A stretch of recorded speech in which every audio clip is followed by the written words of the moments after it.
Tayyab Erdogan हमें तंग कर रहा था, दिल्ली राइट्स में तंग किया। बिलाल अर्दोगन, तैयब अर्दोगन का बेटा, पूरा पूरा इन्वॉल्व था दिल्ली दंगों में। और जो ट्विटर के हैंडल पकड़े गए थे जिन्होंने दंगों को भड़काया, जो लास्ट टाइम ट्रंप यहाँ आया, उसमें पाकिस्तान और तुर्किया से वो रिलेटेड थे। पीछे नेतन्याहू ने भी एक चीज कही, बोला यार हमारे यहाँ बड़ी दिक्कतें हो रही थी तो हमने आईपीओ को ट्रैक किया, and when we went on track it, Israelis have the best software, कोई वीपीएन वीपीएन उससे नहीं छुपता। They were registered to basement in Pakistan. तो मतलब एच के पना जितना है वो पाकिस्तान से होता है। और लास्ट टाइम जितनी भी यहाँ दंगे हुए, ये हुए हैं, इसमें तुर्किया का भी हाथ था। फिर ऑपरेशन सिंदूर में अपना पोर्ट, अपना शिप डॉक करना कराची में, that was insurance to Pakistanis कि हम नेटो का मेंबर, आप हमें अटैक करोगे तो नेटो पे अटैक करोगे। और बिल्कुल तुर्किया ने हथियार दिए, तुर्किया के साथ पाकिस्तान आया लड़ने। और ये ऑपरेशन सिंदूर में आपने देखा, दिल्ली राइट्स में बिलाल अर्दोगन वाज इन्वॉल्व। फिर ग्रेटर बांग्लादेश का प्रोजेक्ट, जो शुवेंदु अधिकारी ने अब धूल चटा दिया जिसको। तो कहीं ना कहीं तुर्किया का एंटी इंडिया इन्वॉल्वमेंट बहुत ज्यादा है, क्योंकि वही तकलीफ हुई है, खलीफा बनना है।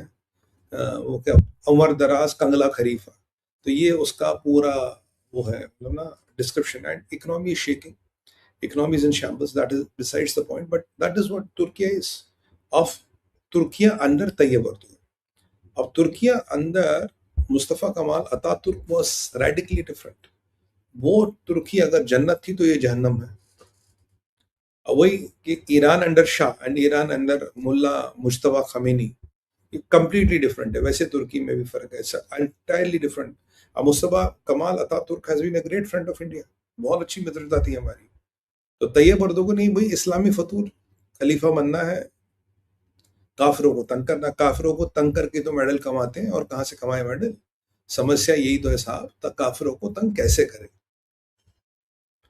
अब इसने ऑपरेशन सिंदूर में पंगे लिए। अभी ग्रीस के, अभी साइप्रस के प्रेसिडेंट आए थे यहाँ पे, और वो उनका आना बिल्कुल दब गया, क्योंकि मार्को रूबियो थे तो पीछे वो दिखाई नहीं की, because it was all highlighted by Rubio. मैंने भी बात नहीं की, मैं तो अपनी कहूँ। अब साइप्रस में दो हिस्से, एक नॉर्दर्न साइप्रस, एक साउदर्न साइप्रस। क्योंकि साइप्रस में रहा हूँ, northern Cyprus is Greek Cyprus, यहाँ ग्रीक लोग रहते हैं, ग्रीस कंट्रोल्ड है। ये साइप्रस, ये भी ग्रीकों का था, इसको तुर्किया ने आगे के लिए छीन लिया। यहाँ एक यूएन बफर जोन है बीच में, आप यहाँ से यहाँ जाएंगे तो आपको लगेगा 50 साल टाइम के पीछे आ गए। It is all messed up. Tayyip Erdogan, तो अब ये साइप्रस और ग्रीस को, they have a lot of problems with Libya, and they have a lot of problems with Turkiye. Turkiye को उस क्षेत्र का अपने आप को बदमाश लगता है, तुर्किया उस क्षेत्र का ईरान मानता अपने आप कि हम यहाँ के बदमाश हैं। और ये साइप्रस, अब ग्रीस तो अपना नेटो का मेंबर है। I am not sure Cyprus NATO का मेंबर है नहीं है, ग्रीस तो है। बट ये बेचारे साइप्रस वाले बड़े परेशान होते हैं, और बिकॉज ये आइलैंड छोटा बट स्ट्रेटेजिकली वेरी इंपॉर्टेंट है। यहाँ ब्रिटिश की एयरबेस है, ब्रिटिश के लिस्टिंग पोस्ट है, बहुत कुछ होता है साइप्रस में। एंड साइप्रस में कहते हैं every fourth person is spy.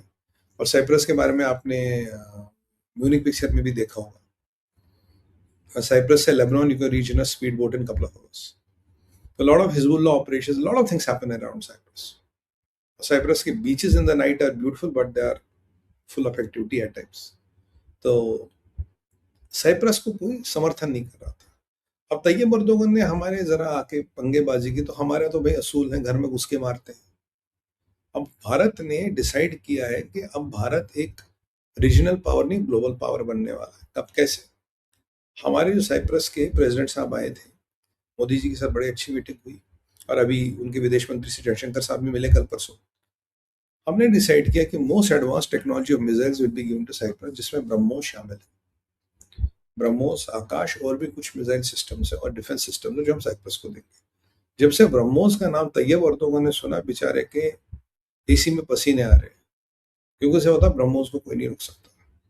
वैसे तैयब अर्दोगन क्लेम करा मैंने कोई आईसीबीएम बनाया 5-6 हज़ार किलोमीटर का। अब घंटा बनाया, क्या बनाया, नहीं बनाया, तो उसने भी चाइना से कुछ लिया, रंग रोगन कर दिया, चांद सितारा लगा दिया, बन गया इसी पे।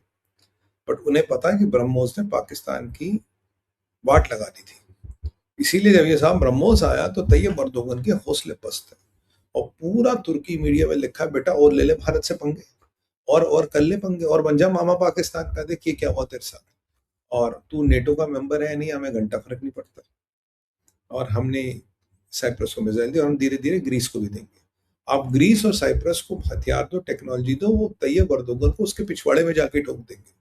तो मतलब अब जो भारत है ये थोड़ा बड़े लेवल का खेल खेलता है, यूरोप में जाके अपने दुश्मनों को औकात दिखाने की काबिलियत रखता है।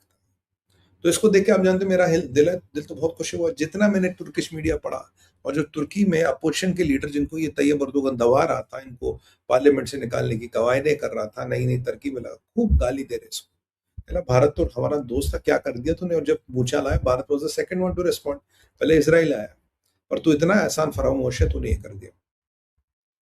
पर साहब अब खलीफा बनना है तो हरकतें तो करनी पड़ेंगी कुछ ना कुछ। तो ये बहुत अच्छी बात है। और मोदी जी की जो स्ट्रेटजी है, जो मोदी जी खुल के खेलते हैं, व्हाट आई लाइक अबाउट, खुल के खेलते हैं। I with Israel from here and there after.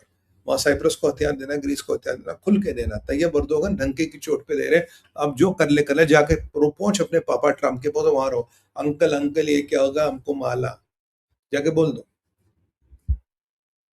तो ये तो पहली आपको खबर देनी थी। दूसरी, अब देखिए साहब, एक बड़ा इंटरेस्टिंग और एक बड़ा हैरान करने वाली खबर आ रही है। ऐसी कई सूत्रों से खबर आई, तब मैं इस पे बात कर रहा हूँ। खबर यह है जनाब कि जो अमेरिका की पोजीशन है इंटरसेप्टर्स को लेके बड़ी खराब है। कुछ बैटरियां ऐसी हैं जो 2028 कुछ 2029 से पहले ऑपरेशन नहीं होंगी थार्ड की, या कुछ बहुत कम स्पीड पे, बहुत कम गति पे बैटरियां बन रही है। अब सवाल है, अगर इतनी कम गति पे आप बैटरियां इंटरसेप्टर्स बनाओगे तो आप लड़ोगे कैसे। और ईरान के पास बैलिस्टिक मिसाइल्स तो है, वो प्रोजेक्ट 500 भी है, पूरे इसराइल पे चला दो, या हर एक की रिफाइनरी तेल पानी जला दो, जिससे ट्रम्प को ज्यादा फर्क नहीं पड़ता, पर इसराइल पे चलाओगे तो ज्यादा फर्क पड़ता। ओवरऑल परिस्थिति थोड़ी खराब है। और ये जो कुछ कुछ क्रिटिकल वेपन्स ऐसे जिनका 2 साल तक के लिए स्टॉक डिप्लीट हो गया, 2 साल लगेंगे उनको बनाने में। Again they are specialised weapons, not dumb bombs and those mass ammunition, mass ammos, वो नहीं है। अब अगर ये असेसमेंट सच है तो America is in deep trouble, क्योंकि इंटरसेप्टर है नहीं मोटा मोटा। और मैं आपको शुरू से कह रहा था कि इंटरसेप्टरों के दम पे कोई जंग जीती नहीं जाती। आप जंग जीतोगे अटैक करके, आप जंग जीतोगे दुश्मन को खत्म करके, और जंग जीतोगे दुश्मन की मिलिट्री लीडरशिप, दुश्मन की पॉलिटिकल लीडरशिप को खत्म करके करना पड़ेगा। और कैसे करोगे। और जो ट्रम्प साहब को हमारे लगता था कि हम जंग पे जाएंगे और ये सऊदी, जॉर्डन वॉर्डन सब हमारे साथ उड़ेंगे, जाके ईरान को ठोक देंगे। उन्हें लगा कि ईरानी इनको ठोकेंगे, वापस ईरान पे अटैक करेंगे। अरे ट्रम्प साहब, आपको कहाँ मिडल ईस्ट समझ आता, आपको कहाँ इस्लाम समझ आता, आपको कहाँ अल तकिया समझ आता। आप तो व्यापारी हो, और आपने व्यापार किया धरती पर रहने वाले लोग के साथ। ये तो फिफ्थ डायमेंशन वाले लोग हैं ना, इनकी तो लाइफ स्टार्ट्स आफ्टर डेथ। तो इनके साथ तो हमने वैसे व्यापार किया ही नहीं। अब अमेरिका के जो एलाइज थे उन्होंने उसका साथ नहीं दिया, वो नेटो ने भी साथ नहीं दिया।